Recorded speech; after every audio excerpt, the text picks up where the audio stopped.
Hi everybody, welcome out to the Dice Tower. My name is Chris Yee, and today I'm taking a look at Marrakesh. This is the original game, the new one from the Stefan Feld City Collection from Queen Games, not a re-implementation of previous games like Hamburg was a re-implementation of Bruges and some other city names. This one was brand new. I was curious about it. It's a large box, it's a large setup on the table, but I've gotten around to playing this one, so let me go ahead and give you an overview of how the game plays, then I'll give you my thoughts. Here's Marrakesh set up on the table. This is the central board over here, which has an almost overwhelming amount of information going on in it, and sometimes cryptic looking as well, but this will all make sense.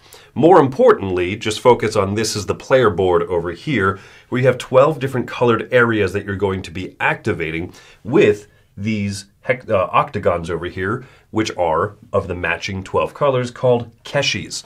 The general idea of the game is that players will be drafting these to make these different colored action spaces stronger and activating them with their assistance. Over the course of 3 rounds of the game, players are going to be trying to get the most points. Each round of the game will consist of 4 drafts, as each player chooses 3 keshis per draft, and then 4 drafts equals 1 round, 3 rounds equals the game. Players with the most points will win. So, how does the game work? Generally, what will happen is a player is going to choose 3 of their keshis to put into the pool this round. The 3 that they pick secretly will, once everybody reveals what they have, will also be the places where they're going to activate their assistance this round.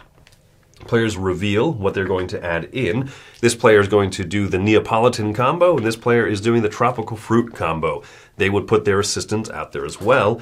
And now, all of the keshis will get thrown into the cube tower, where some might get stuck, and you might dislodge previous ones. And so, once these are out, you can put them into the respective colors just to make it easier for the draft. Players will go one at a time, choosing 1 keshi or 2 keshis of the same color. So first player might take these 2 because they are the same color. That's great. Second player goes. The third player is going to take one of these. I, as this player, am going to take this one. And then we just keep going around until all of the keshis have been drafted. Now that they've been drafted, we're going to deploy them into the matching corresponding areas. So the white ones will go here, orange is going to go into this orange area, and then the blue over here. Now you'll notice that because of the way that the draft went, players might have taken some of the keshis I wanted. I don't have anything to activate over here. Well, that's fine, because at this stage you're going to activate all of your assistants. If you activate an assistant in an area, you can choose to take the action at the strength of the number of keshis that you have there. So in the case of white, I have 2 white keshis, so I could take this action at strength 2. Or you can always choose to activate an area by simply gaining 1 keshi of that color. So in this area where I didn't have any, instead of activating it at 0 strength, I just add 1 out. And I might do the same thing over here and add out 1 green keshi. Some of these spaces have little immediate bonuses. But now, this one over here, I'm going to activate at strength 2. Well, what does the white action space do? It allows me to move up the white track 2 steps, and the black keshi area also does the black track as well. There's going to be a lot of little interaction points here. For example, when you move up the tracks, you look at these lines that connect the areas. So this one on the left is in this zone. The one on the right is in this zone. So I would get a little connection bonus. I could choose to gain either a coin or move up the river track or gain a water resource, in addition to getting a coin for crossing this threshold here. When I move this one up in the future, I gain a coin, plus I gain one of these connection bonuses, coin, a victory point, or I gain one of these keshis of a color of my choice that matches this spot here. So even though this looks very confusing, you simply just follow the connections and you get one of those benefits, many of which are just keshis. So let's talk about the other action areas over here. Gray action is going to allow me to build up these tiles by spending dates, but I have to have 1 or 3, 5, or 7 keshis in this color to be able to buy these respective tiles. If I activate the blue river area, based on the number of keshis I have, I can move along the river track. So if I had even more keshis built up over the course of the game, then I could move multiple steps at once. This area over here with the brown keshis allow me to discover oasis tiles, and then if I activate it, then I can build this oasis tile, also giving me sometimes some other benefits, as well as giving me endgame scoring. The keshis in the green area are going to harvest dates, one of the resources of the game, based on the number of keshis that I have there, so I could gain 2 dates by activating this spot over here. The dancers over here, when you place a pink dancer into one of these spots, you'll gain the benefit of that spot. When you activate the spot by spending your assistant, you rotate this disc and you choose one of the keshis that you have there, and you activate this action by the number of people shown in that area, 1 or 2 or 3. The market area over here is an area where you can trade in these different colored keshis. They don't do actions in and of themselves, but by spending the assistant, I can then trade a matching color keshi in for one of the benefits shown on this tile, or I could spend a combination of keshis in order to build up something. So let's say that I had earned these over the course of the game. I can activate this as assistant to trade in 2 yellows and a purple to gain this dagger worth points, plus maybe it can combo with other things that I've done over the course of the game. So you simply take actions at the strength, or instead of activating, you can always simply add 1 keshi of a color of that region. Once this is done, every player is going to grab 3 more keshis and activate those by throwing them into the tower, drafting and going again until all 12 color keshis have been used, all 12 color regions of your board have been used, and then that's the end of the round. You do a little bit of end of round cleanup, and then after 3 rounds, you determine the end game score. So a few little things we haven't really talked about here. Tower, or the gates that you can build by using the tan keshis, can get added out to regions to get extra points and little bonuses. Or if you are able to, if you're able to fill this up, that's more end game scoring. Now at the end of each round, you're going to have one of these tiles that you have to pay the costs of. So at the end of the first round, I got to pay these. At the end of the second round, I add 1 to it, and I have to pay all of these costs. At the end of the third round, I have to pay all of those costs. There you go. So 3 rounds of the player with the most points is the winner.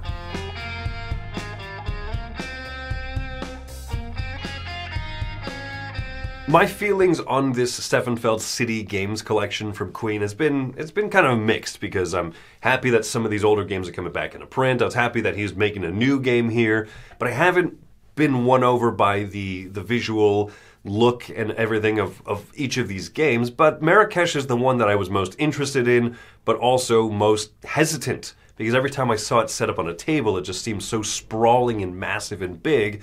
But people reassured me and said, hey, it's better than your apprehensions of it are. And now that I have played it, I can say it is better than my apprehensions about it were.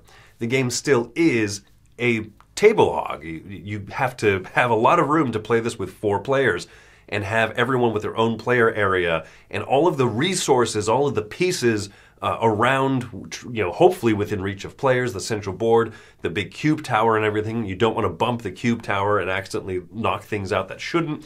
So it's a big production. But it does feel like a fairly robust game, so it's not overly large kind of for no reason, though Queen Games did come out with an essential edition of Marrakesh that comes in a normal sized box, has smaller boards, and it just seems much more reasonable to me. It doesn't come with 5,000 wooden pieces that honestly you don't really need, because everything in this game is basically a track. When you recruit things, you can just move forward on a track, and then you activate your action based on how far over you've moved on that track. You didn't need over 200 wooden bits in this game. This is the best looking, I think, on the table of the 4 or 6 city game collection games that have come out so far. And I will say that I enjoy this one. I have fun with this one. The phases of the game are laid out fairly smoothly. The rulebook is good. This has often been a high point for Queen Games for me, is their color-coded, sectioned rulebook. They have a good front section that's going to explain to you a brief overview, and then it dives into each of those sections well. So while there's a lot going on in this game, it's fairly understandable. That to me is commendable because there are 12 mini games essentially stitched together. In some of the recent Stefan Feld games that I've played, those mini ideas, those mechanisms that are put together, the way that Z says it, Z Garcia says it, is that often you feel like you can see the stitches, you can see the connection points of these disparate mechanisms together. I think that this is one of the games that does it best in quite a while. Yes, there's 12 different things going on in your board, but many of them behave the same. And therefore, their differences are not too overwhelming to learn. Everything gets better the more pieces there are. You can activate by either throwing another one in there or take the action at the strength it's at. That's a nice decision point, and because they all behave similarly, you can tell what you kind of want to do when you have to activate those spots. I like the round structure in that you have all 12 of those keshis ready to go and you drop them into the tower 3 at a time. Those are the 3 actions you're doing. That's good. It means you will activate all of the actions at some point in the round. The red one being a wild, so you can place your assistant in any colored area. That's good. I think that that's neat. The structure of it is not so overblown that it loses sight of how to just have a fun little action selection and then drafting game. It's interesting to me that because of the behavior of players, they might have activated a different color spot, but they see a few blue keshis out there and they're like, well, I want that for later, so I'm going to take those, meaning that they took the keshis that you wanted because you were activating blue this round. They weren't, and so you don't simply just take back the keshis that you threw in. The game has a good push and pull, and it pulls you in different directions than maybe you were expecting based on what pops out of the tower or what doesn't pop out of the tower. Using a cube tower means you've got like a 90% chance maybe that you threw in a green keshi. There'll be a green one available in the draft, but that 10% of the time when it doesn't happen, you got to pivot, you got to react, you got to figure out what to do there. And it doesn't feel too frustrating. And it feels like it's workable. It's usually there's a workaround to make things work. There is a lot going on, and I wouldn't have minded if this was 10 mini games instead of 12, but I understand that 12 is the good round number so that you can have 4 drafts of 3 keshis each. A few of them, like the city gates, to me feel less either intuitive or at least less fun for me to do, whereas the river track, moving up the tracks, the white and the black one, and getting those bonuses along the way, harvesting a bunch of dates, a lot of those feel good. They feel straightforward. The dancer one, the pink that kind of spins around, it's a Feld mechanism. That one, to me, is kind of the most like, I had this cool idea, I'll make it fit. Chop off, hot glue it together, it's in the game now. It's still a fun mechanism, but it kind of melds in least smoothly with the rest of the 12 keshi actions. That one and the city gates ones for me. So overall, I enjoy this one. It's got a few little kind of missteps to it where, boy, it's a lot to explain, and boy, you might kind of forget what a little part of it does. It does include a nice player rate. At least this is the nicer edition. I hope that the Essential Edition does keep this one as well. I know that it replaces many of the wood components with cardboard ones, but like I said, you don't need this many components in the game. You don't need the boards to be this big. So for me, if I were hunting this one down, I would go for the Essential one because you're not really missing out on too much. There's a few more steps where you have to kind of, you don't just keep all the wood stuff that you get. You have to then turn it into cardboard things and move it along. But conversely, with this, every round you have to dig through and pull out 12 more of these wooden keshis for every single player because, and you have to kind of store them all and everything. So it's a give and take. I do like this one. I think it's a little bit sprawling, it's a little bit big and unfocused in just a few areas, but for the most part, I do like the focus that it has. It's going to force you to take actions that you don't necessarily want to right now. It's going to force you to invest for the future because you know you're going to be able to take that river action again later, and you know you've got one wild. So maybe if you really invest in it, that wild is going to activate the river again because that's going to be big and important to you. But that is, for me, also one of its weaknesses, is that you can't lean into any individual thing too heavily because just the structure of the game forbids it. So if you had a little bit more wiggle room with that and could kind of do what you found most fun in the moment, I would probably like this one a little bit more, but I see why mechanically it does work so well. What that means for a final score for me is that I'm giving this one a 7.5. It's enjoyable. I enjoy it way more than I was afraid that I was going to. I was hesitant. I never go into a game expecting to dislike it, but this one I was a bit more cautious about. And I'm happy to say that this one has been a lot of fun for me. And especially knowing that there is a smaller, more reasonable edition of it, I would lean that way. This one is, in my opinion, a little bit too large, and a little bit too expensive. I don't bring cost too much into it, but this doesn't necessarily feel like a fancy, very deluxe game. It feels like a pretty well-made, well-produced game. And so there you go, a 7.5 for Marrakesh, giving this one a seal of approval from us here at the Dice Tower.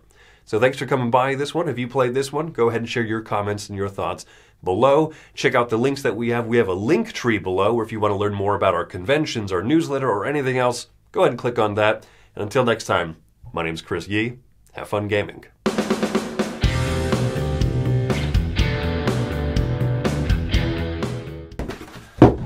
Hey folks, thanks for watching another one of our videos. If you like our videos, if you like our channel, you would love to game with us at one of our conventions. Check out Dice Tower Cruise, Dice Tower East, and Dice Tower West. Fantastic conventions where we play games with wonderful people, a humongous library, and lots of other events and stuff. Also, don't forget to check out our channel, like and subscribe. I'm Tom Bassel.